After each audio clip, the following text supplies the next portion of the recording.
അതാണ് ചരിത്ര പ്രസിദ്ധമായ 1936 ക്ഷേത്രപ്രവേശന വിളംബരം. ഒരു നവോത്ഥാനം.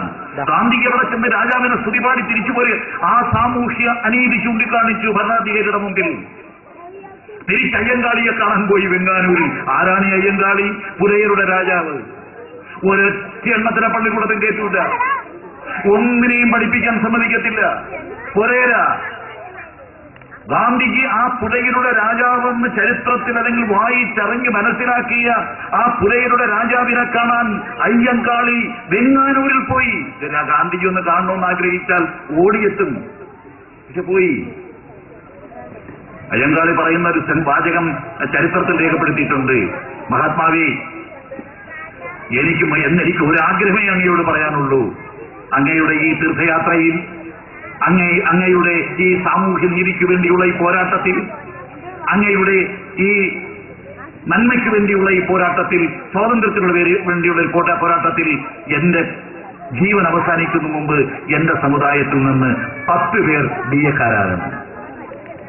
അയ്യങ്കാളി പറഞ്ഞതാ. നാലടിച്ചപ്പോ പഠിക്കാനൊന്നും അവകാശമാണ്. അയ്യങ്കാളിയൊക്കെ കൂട്ടി.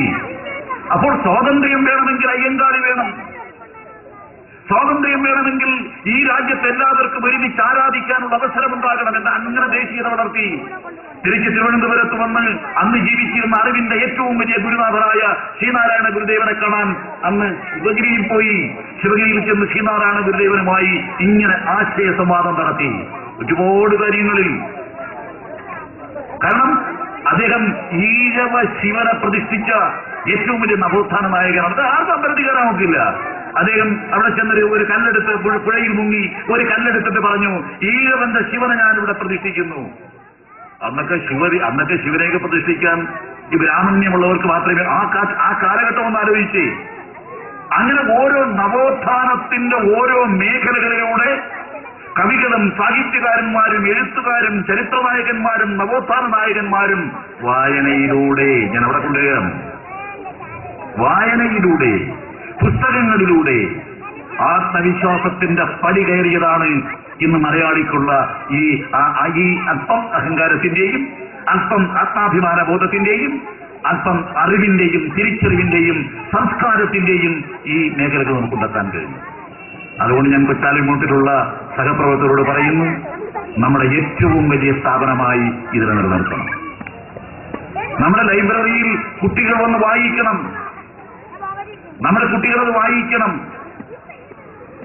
കുട്ടികൾ വായിക്കുന്നവർക്ക് മാത്രമേ ഇനി ഈ കാലഘട്ടത്തിൽ കൂടുതൽ ആശയവിനിമയം നടത്താൻ കഴിയൂ. വായിക്കാത്തവരെല്ലാം ഈ ലോകത്തിൽ കാലിടറിപ്പോകും. ആത്മവിശ്വാസവും ധൈര്യവും ഉണ്ടാകാൻ വേണ്ടി കുട്ടികളോട് വായിക്കാൻ പറയണം രക്ഷകർത്താക്കൾ. അതിനുള്ള ഒരു നല്ല വേദിയായി, കലാപരമായി സാംസ്കാരികമായിട്ടുള്ള ഒരു സംഗമ ഭൂമിയായി നമുക്ക് ഈ സ്ഥാപനത്തെ നിലനിർത്താൻ കഴിയണം. ഞാൻ നോക്കി അറിവിന്റെ ജാലകം, അതുപോലെ തന്നെ സാംസ്കാരിക സമ്മേളനം, ഒട്ടനവധി നേതാക്കന്മാരെ നമുക്കിതിൽ പങ്കെടുപ്പിക്കാൻ കഴിഞ്ഞിരിക്കുന്നു. ഇത് നമ്മുടെ പ്രദേശത്ത് ശക്തി ഒരു നല്ല വേരോട്ടമുള്ള സംഘടനയായി എല്ലാവരും കൂടെ യോജിച്ചുള്ള സംസ്കാരമത സാംസ്കാരിക രംഗം എല്ലാവരും കൂടെ യോജിച്ചുള്ള ഇതുപോലെ എല്ലാവർക്കും ഒരുമിച്ച് കൂടാൻ കഴിയുന്ന, ആശയവിനിമയം നടത്താൻ കഴിയുന്ന ഒരു കേന്ദ്രമാക്കി നമുക്കിതിനെ മാറ്റിയെടുക്കാൻ കഴിയും. പരിവർത്തനാത്മകതയും ദർശനവും എല്ലാ മേഖലയിലും പരിവർത്തനാത്മകതയാണ്. നമുക്ക് ആത്മശുദ്ധി വേണം, നമുക്ക് ധാർമ്മിക മൂല്യങ്ങൾ ഉണ്ടാകണം, നമുക്ക് ജീവിതത്തിൽ പരിശുദ്ധി ഉണ്ടാകണം, നമുക്ക് കഠിനാധ്വാനം ഉണ്ടാകണം. ഇതൊക്കെ അറിയണമെങ്കിൽ നമ്മൾ ഈ പുസ്തകങ്ങളിലൂടെ കടന്നുപോയാൽ മാത്രം മതി. വായിക്കുന്നതിന് ഉള്ള സാഹചര്യങ്ങളും സൗകര്യങ്ങളും കൂടെ ഉണ്ടാകും എന്ന് മാത്രം പറഞ്ഞുകൊണ്ട് ഈ ചടങ്ങിൽ എന്നെ കൂടി ക്ഷണിച്ചതിലുള്ള അത്യധികമായ സന്തോഷം രേഖപ്പെടുത്തിക്കൊണ്ട് ഞാൻ ഈ സ്ഥാപനത്തിനും സംഘടനയ്ക്കും ഇതിൽ പങ്കെടുക്കുന്നവർക്കും എല്ലാവിധമായ അഭിവാദ്യങ്ങളും നേരുന്നു. നന്ദി. ജയ് ഹിന്ദ്.